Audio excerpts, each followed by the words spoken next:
Assalamu alaikum урматтуу замандаштарым, мекендештерим.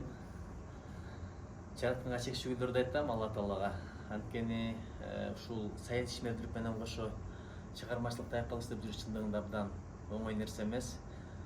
Бирок бул нерсени таштаганга такыр болбойт, анткени айта турган көп ойлор бар, идеялар бар, сюжеттер бар дегендей. Анан жараткан насип этип жаңы китебим жарык көрдү. Мен атамды таптым деген. Азыр эле келди, мен иш бөлмөмө. Анан ушуну сиздердин көзүңүздөрчө эле ачайын деп чечтим. Бисмилла. Оң жактан баштайынчы. Ондон Ондон баштайын. Кандай кылып ачышты деле чындыгында билбейм мындай. Ортосунан кесейин десем, жыртып алчу дайым. Мындай китепке тийгизгим келбей атат да, кайсыны капысынан болсо дагычы. Ошон үчүн бисмилла. Мына ушул жаңы китебим. Бул жактан чыккайын.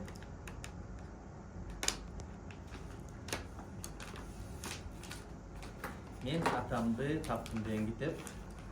Мына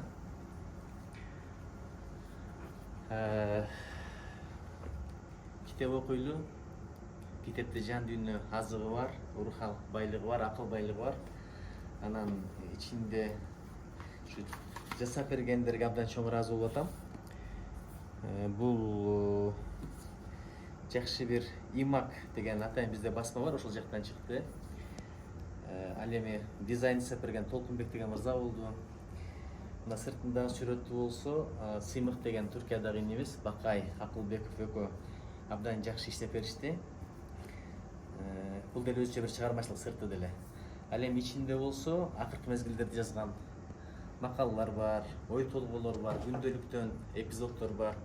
Ошол эле мезгилде бир көркөм чыгарма жаздым эле, мен атамды таптым деген. Бул эми атасын 7-8 жашка чейин атасы экенин билбеген, ага деп чоңойгон кыздын тагдыры жөнүндө болгон окуя. Прототиби өзүнүн апакем. Кудай буйрса, ушул китептин бет ачарында көрүшкөнчөктү. Сиздерге бекем ден соолук, узун өмүр, бакыт талай, омат өлөт тилейм. Ассаламу алейкум.